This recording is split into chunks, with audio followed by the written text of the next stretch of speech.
6 जून 2020 को जनता दल के general secretary मुस्तकीम dignity ने बुलाई इलेक्ट्रॉनिक मीडिया की प्रेस कॉन्फ्रेंस। हम आपको बता दें कि यह प्रेस कॉन्फ्रेंस 3 जून को होने वाली थी, लेकिन मुंबई के अरबी समुद्र में निसर्ग तूफान के आने की वजह से इस कॉन्फ्रेंस को पोस्टपोन करना पड़ा और बुलाई गई दोबारा प्रेस कॉन्फ्रेंस। आज की कॉन्फ्रेंस में मुस्तकीम डिग्निटी ने बिखेरे अपने सियासी तूफान, लगाए कांग्रेस पर संगीन इल्जाम। सबसे पहले तो उन्होंने जनता दल की खिदमत का अहाता किया कि किस तरीके से लॉकडाउन में गरीबों को किट्स तकसीम की गई और कहा कि हत्तल इम्कान हमने मेडिकल लाइन से भी लोगों को मदद पहुंचाई और दहशत के इस माहौल में भी जनता दल का पूरा घराना आम जनता की खिदमत पर मामूर था। कांग्रेस पर जारहाना हमला करते हुए कहा कि कांग्रेस हमेशा खाने और कमाने का काम करती है। कमिश्नर के काम पर भी किए एतराजात। राशन चोरी के मामले पर कहा कि मफरूर मुलजिम की गिरफ्तारी की बजाय बार बार क्यों जनता दल के घराने को गिरफ्तार करने का मुतालबा किया जाता है। आखिर मुस्तकीम डिग्निटी से इतनी घबराहट क्यों आते हैं मुस्तकीम डिग्निटी को 4 मिनिस्टरों के फोन। बताए मेरे कॉन्फ्रेंस में मुस्तकीम डिग्निटी ने इस बात का किया खुलासा।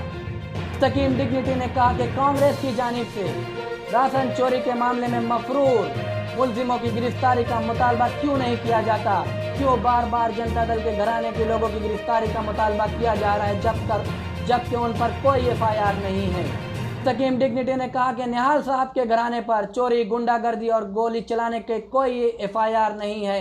अगर FIR है तो आम जनता के लिए आंदोलन और उनके हुकूक के लिए लड़ने के FIR है और गिरफ्तारी हुई है तो इसी बुनियाद पर हुई है कि जनता दल ने हमेशा लोगों के हुकूक के लिए धरना आंदोलन किया। उन्होंने कहा कि निहाल साहब के घर पर चोरी का इल्ज़ाम अहलियान शहर ने न कभी कबूल किया है और न कभी कबूल करेगा। अपना अज़्म ज़ाहिर करते हुए डिग्निटी ने कहा कि गलत काम के खिलाफ मुस्तकीम डिग्निटी हमेशा सख्त और चट्टान की तरह खड़ा रहेगा। राशन चोरी के मामले पर मशवरा देते हुए कहा कि तफ्तीश का सबसे अच्छा तरीका यह है कि मफरूर मुलजिमीन के कॉल रिकॉर्ड्स ट्रेस किए जाएं। उन्होंने जनता दल की तारीफ करते हुए कहा कि कांग्रेस के खिलाफ पूरी ताकत के साथ अगर कोई बोलता है तो वो जनता दल और निहाल अहमद का घराना है। नवीद आलम के ताल्लुक से कबूल किया कि नवीद आलम मेरा दोस्त है और उसे सस्पेंड किया जा चुका है और इस मामले पे शफाफ इंक्वायरी का मुतालबा किया। आइए हम ले चलते हैं सीधा मोहम्मद मुस्तकीम डिग्निटी के मकान महेश नगर पर, जहाँ ये प्रेस कॉन्फ्रेंस जारी है। महागठबंधन आघाड़ी की तरफ से दी जा रही है।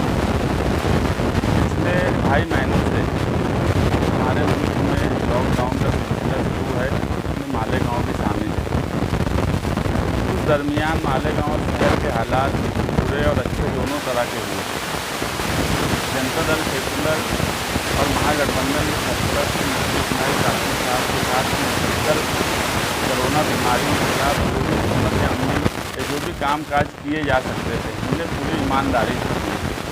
साथ ही निहाल अहमद रिलीफ कमेटी बना के हमें लगा कि शहर गरीब मजदूरों का है, यहाँ पर खाने की भी तकलीफ होंगी, तो हमसे जो भी बन सका हमने उस तरीके से रिलीफ का इंतज़ाम किया। और मेडिकल लाइन से भी जितनी कोशिश हमें करनी चाहिए थी, हम ये मानते हैं कि हमने उतनी कोशिश की है इस शहर में। हालात एक वक्त से इतने ज़्यादा शहर के ख़राब हो गए थे कि एक दहशत का माहौल बना हुआ था। उस दहशत के माहौल में भी हम हमारे घरों से निकले और हॉस्पिटल और मरीज़ों तक हम पहुँचे। कहीं ना कहीं जितनी कोशिश कर सकते थे उतनी कोशिश किए। इसी दौरान हालात नॉर्मल होने लगे। मालेगांव शहर में टेंट लगाने की बातचीत शुरू हुई, टेंट लगाने का काम भी शुरू हो गया। मगर जो कब्रिस्तान की रिपोर्ट 11 मई से जो 20 अप्रैल से 10 मई तक जो कब्रिस्तान की रिपोर्ट थी वो रोज़ाना 43, 45, यहाँ तक कि 50 का आंकड़ा भी छू लिया था मौत का। मगर 11 मई से वो सिलसिला कम हुआ और 21 मई से तो बिल्कुल नॉर्मल हालात आ गए। और आज ईद बाद से अभी तक कब्रिस्तान, आयशा नगर कब्रिस्तान और बड़ा कब्रिस्तान 2 डिजिट में मैयत नहीं हुई। ये इस शहर पे अल्लाह का बहुत बड़ा कर्म हुआ।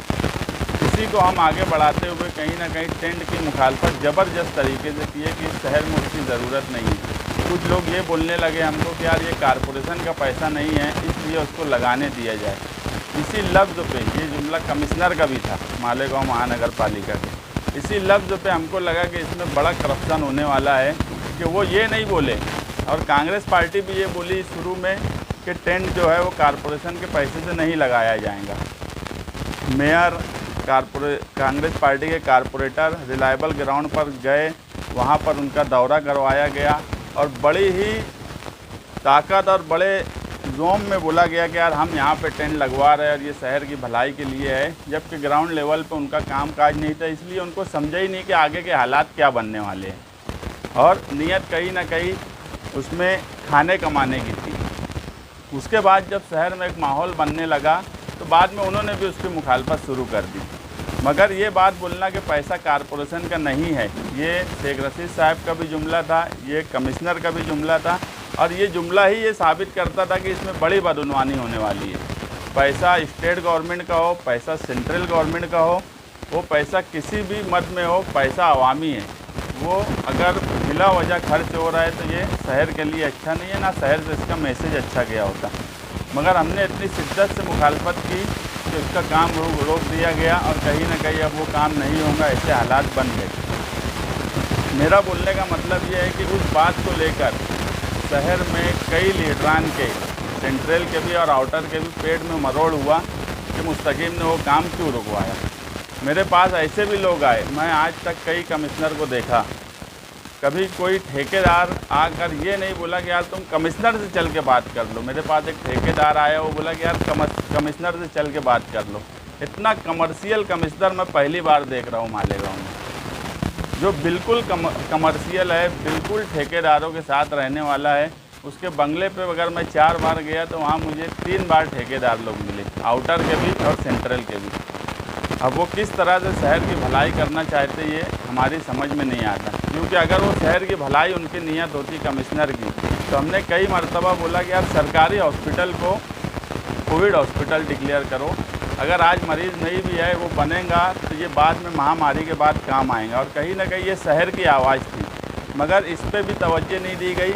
अब जो है कहीं जाकर वाडिया हॉस्पिटल शुरू हुआ, उस पर भी मेरी कल कमिश्नर से बातचीत हुई तो बोले कि अभी शुरू कर दिए, मगर वहाँ कोई काम नहीं कर रहे। जबकि अगर वो शहर की भलाई का सोचते या बरसरे इक़्तिदार शहर की भलाई का सोचता तो वहाँ कोविड के नाम से ही भले ऑक्सीजन, एक्सरे और जो नई चीज़ें वो इधर उधर लगा रहे हैं वो सब वहाँ पे इस्तेमाल में लेकर आ गए होते कि बाद में वो शहर को काम आएगा। हमने सहारा हॉस्पिटल बुलंद इकबाल हेल्थ कमेटी के नाम से हमने मांगा। उसकी उस वक्त राजेश टोपे साहब के सामने शेख रशीद साहब मुखालफत किए कि यार हॉस्पिटल इनको नहीं देना है, खुद हॉस्पिटल बनाए। उस वक्त भी मैंने उनको वहाँ यही बोला कि यार तुम भी एक हॉस्पिटल ले लो। और आज हालात इतने ख़तरनाक थे कि उस वक्त हमको जो सही लगा वो हम किए, मगर सारा हॉस्पिटल हमको नहीं दिया गया, जबकि उसका सारा खर्च डॉक्टर की टीम का डाटा तक हमने कमिश्नर और कापाणी साहब को दिया हुआ था।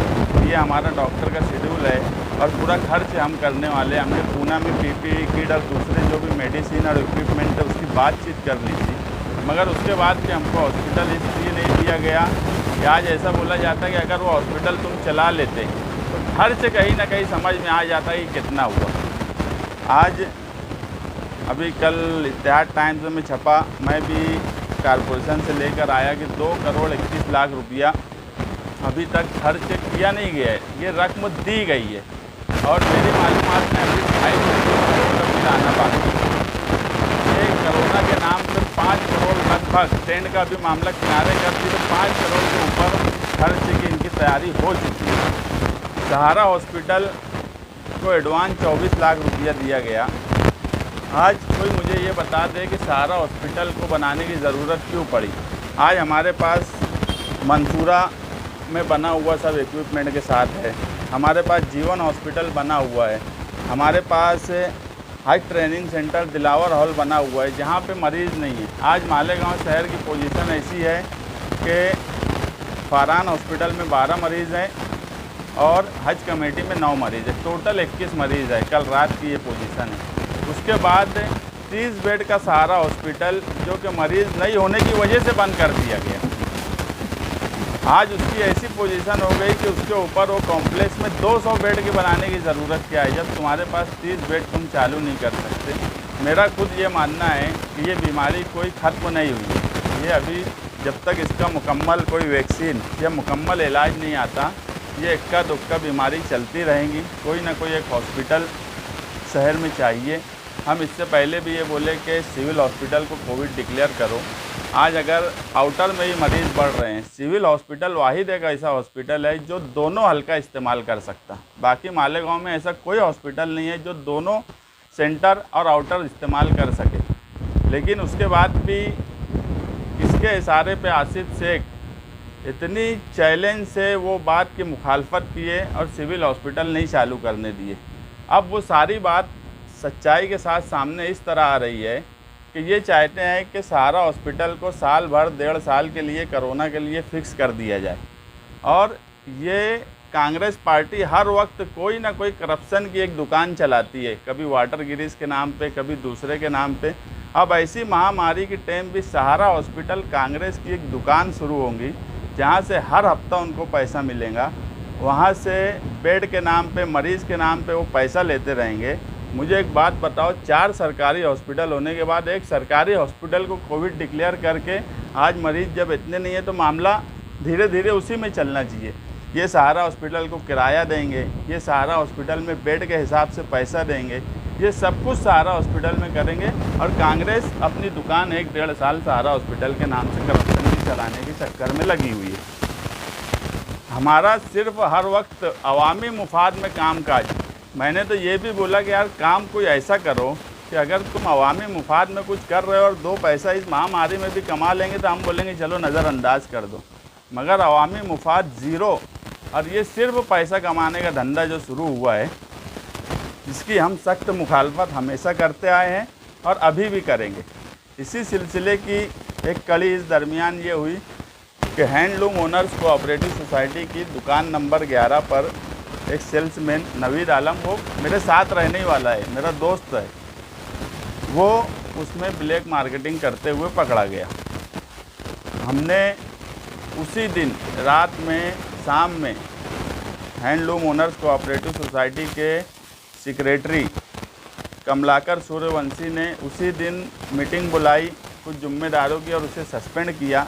और दूसरे ही दिन हमने एफडीओ में लेटर दिया कि दुकान नंबर 11 की पूरी चौकसी की जाए, उसमें जो जो लोग शामिल हैं उन पे सब पे कायदे से कार्रवाई की जाए। और हम इसको अच्छा नहीं मानते। हम दूसरे ही दिन एफडीओ को लेटर दिए, पवारवाड़ी के पीआई को लेटर दिए कि पूरी इंक्वायरी शफाफ तरीके से की जाए ताकि जो भी लोग उसमें हैं वो शामिल हैं। मगर उस मुद्दे को निहाल अहमद के घराने से जोड़ना और पूरी ताकत से इसलिए जोड़ा जा रहा कि शुरू दिन से निहाल अहमद का घराना इनके ऑक्ट्राय चोरी से, इनकी चोरियों को पकड़ते हुए ऑक्ट्राय चोरी हुई, उसके बाद कारपोरेशन में लूट मार के खिलाफ सबसे ताकत से अगर कोई घराना इनके खिलाफ बोला तो निहाल अहमद का घराना। इसलिए ये चाहते थे कि इसमें ये दब जाएं और ये खामोश हो जाएं। मगर सच्ची बात यह है कि जो एफडीओ को लेटर दिया गया, वो भी मैं अभी मीडिया को प्रेस नोट के साथ दिया हूँ, तो उसमें साफ लिखा हुआ है कि इन दुकानों पे फला सेल्समैन है, यहाँ पे कोई भी इलीगल कामकाज होता तो उसका जिम्मेदार सेल्समैन होगा, संस्था का उससे ताल्लुक़ नहीं होगा। संस्था उस पर कायदे से कार्रवाई करेंगी और जो इलीगल कामकाज होगा, कायदे से जो भी कार्रवाई होंगी वो उस सेल्समैन पर होंगी। ये एफडीओ में हमारा लेटर दिया हुआ था, स्टाम्प के साथ दिया हुआ है 2018 का। एफडीओ ने वो लेटर भी हमको दिया, पवारवाड़ी पुलिस स्टेशन में भी हमने दिया और हमको कहीं से कोई उसमें शक शुबा नहीं है। मैं तो यहाँ तक बोला और अभी भी मीडिया में ये बोलता हूँ कि आज सबसे अच्छा तरीका इन्वेस्टिगेशन का ये है कि बेचने वाला और लेने वाला उनका फ़ोन रिकॉर्ड। ब्लैक मार्केटिंग कभी भी फ़ोन के बगैर हो सकती है ऐसा मैं मानता ही नहीं। कहीं ना कहीं फ़ोन के कांटेक्ट आदमी के होते हैं, इन्होंने फ़ोन के कांटेक्ट देखना। और दूसरी बात, जो 3 लोग फरार हैं उसमें एक जब्बार नाम का जो आदमी है जाफ़र नगर का, उसकी 15 दिन की कॉल रिकॉर्डिंग देखना कि वो 15 दिन में किन किन लोगों से बात किया, किन कांग्रेसी लीडरों के रास्ते में वो था। वो अभी तक फरार है। कांग्रेस पार्टी की तरफ से अभी तक कोई ये नहीं बोल रहा कि वो जब्बार को गिरफ़्तार करो या जो लोग नहीं गिरफ़्तार हुए उनको गिरफ़्तार करो। जिनके ऊपर एफआईआर हुई है उनको गिरफ़्तार करो, ये बोलने के बजाय निहाल अहमद के घर के लोगों पे एफआईआर करो, निहाल अहमद के घर के लोगों को गिरफ़्तार करो। जब्बार नाम का जो आदमी है उनका कनेक्शन खुद कांग्रेस पार्टी से है। अगर 15 दिन की कॉल रिकॉर्डिंग आ जाए तो आवाम के सामने उस ब्लैक मार्केटिंग में भी साजिश किसकी है और किस तरह से की गई ये सामने आ जाएगा। और अगर कॉल रिकॉर्डिंग में हमारी भी कोई बात आती है तो हम तो उसके लिए तैयार हैं, मगर ये इंक्वायरी की बात सही ढंग से बोलना। ये बोलते कि क्राइम ब्रांच से इंक्वायरी कराए, क्राइम ब्रांच भी जिला एसपी के अंडर में चलता, फवारवाड़ी या दूसरे पुलिस स्टेशन भी जिला एसपी के अंडर में चलते।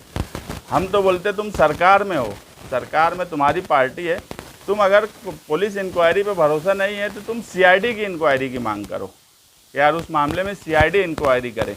और जब्बार नाम का जो आदमी है, क्योंकि चैंपियन चोर बुलंद इकबाल ने जब इनको कहा तो वो नटवर सिंह की एक मिसाल दे के बोलते थे कि वाजपेयी की हुकूमत थी बीजेपी की, और नटवर सिंह जो है वो कोई सरकार में अमली तौर पे नहीं थे। उसके बाद इराक में तेल के बदले गेहूं की सौदेबाजी नटवर सिंह ने की थी। ऐसे चैंपियन चोर है।